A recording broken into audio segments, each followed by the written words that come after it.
Hello everyone. Natay comment dire, ana siya, mawori daw siya kay dili siya directly makaspeak og English sa iyang afam in person. Ato ning tubagon, let's go! I understand that speaking English, especially in person, cool ba gid siya, di ba? Dili gid nato na siya first language. And dili ta everyday naga-English sa balay. But the good thing is, ang kanang mga foreigner, kanang mga afam, they don't expect you to be perfect. What matters to them is kanang maka-express ka sa imong thoughts clearly. Dili kailangan nga fluent ka sa English, dili kailangan ka ng mga lalong gid na mga words imong gamiton, dili. Ang importante is unsa nimo pag-deliver na magkasinabtanay mong duha. So I'm gonna give you tips kung unsaon ninyo pag-communicate better sa inyong mga afam diha. Number 1 is start with basic English. Simple English is enough. Daghay tao mag-uol sa ilang grammar kay lagi daw nagkatuwad baliskat, di daw mao. But you know what, in reality, even kanang mga native speakers, huy, masaya po magana ilang grammar. Akong fiancé is American, so taas kayo akong expectation sa iya kapag abot sa English. Kay lagi daghan sa ibaw na English ng American gyud. Mao gina ilahang kuan, gina istorya kada adlaw. Nya na ako nagamit adto nga word. Ano siya na, unsa daw to? Kalimot ko unsa to na word. So ano siya na, unsa daw to? Ko na, basta gi-explain ako sa iya ha, muuni siya, muuni ang definition. Ano siya, wala siya kasugot ato na word. Ano ko, ha? How come? How come wala kasugot ato na word nga? Kuan, American man ka. English pa rin mong ginagamit. Ano siya na, basta wala siya kuan na to, dili siya familiar. First time daw to niya nadungog. So see, even gani, di ba? Even Amerikano na gay na ha? Dili pagiday sila napagiday mga words nga dili sila familiar, na wala nila nahibawan. Naputo yung word nga kanang contented, wala na silang contented na word, no tingala gyud ko. Content ra daw, wala daw nang kuan contented. Ko ginagamit man muna na word ng contented. I am contented with my life. Ano siya na? No, dili na siya contented, content. Amot lang. Anyway, instead of aiming for perfection, use simple nga kanang sentences or words. Kanang ikaw mismo nakasabot ka.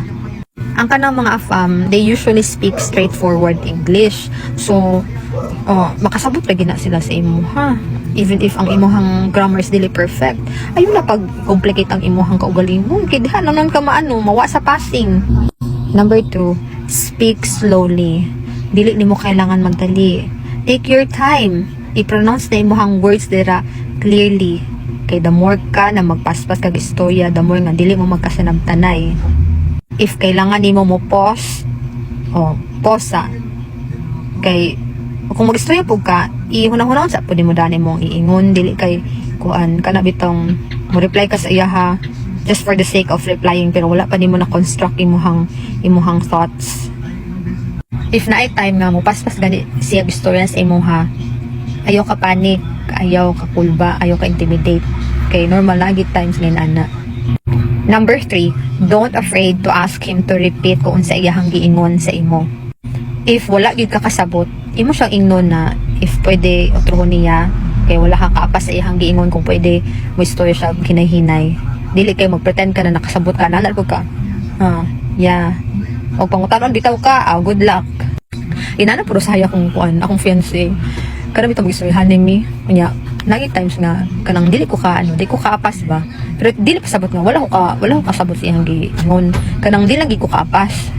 So mo na din siya na unya na nagets din mo akong giingon, nakasabot ka mo ko nya unsa man to kung giingon nimo, ay ko na pwede nimo i-repeat love ate ka rin pwede mo i-repeat love, wala bitaw ko kakuan, wala ko kapas imong giingon. Wala din siya sunod gani maingon ka wala ka kaapas kay para maano dayon daw niya kanang mabalik ma-repeat niya ba. Pero ayo pud pabalik-balik ka o kadabot na kalima. Be attentive pud sa iyang giingon kay gusto niya maulit na sige ni magpabalik-balikon. Ika-4, use hand gestures and expressions. If you can't find the right words, ayo pag duha-duha gamita imong kamot, di ba? For example, nag-istoryahan na mo, uya na kay word nga gimin. Kaso dili lang mo gawa sa imong baba na sa imong utok. Nya ang word na imong gipasabot is umbrella. So, unsa ano pa explain? So, mana ka na. Something that you can use for the rain, to protect you. Mana din ka. So, magets din to niya. Umbrella, yeah. Number 5 is, don't be too shy. Kasagaran yun na reason nga no, maulaw sila, ma-hesitate sila, mag-speak og English is because mahadlok sila nga masayop. Dili sila confident. But again, they don't really care, they don't mind about your grammar. Mugin ang tinuod. Lastly is, you learn the language. Tanaw kag English na movies, kanang sa YouTube. Even kanang makipag-communicate kasi imong afam, maka-learn man kaana kadugayan, ma-build imong vocabulary and your confidence at the same time. Basta girl, ang atong goal is not to sound like a native speaker. Ang atong goal is to be understood and to express ourselves with confidence.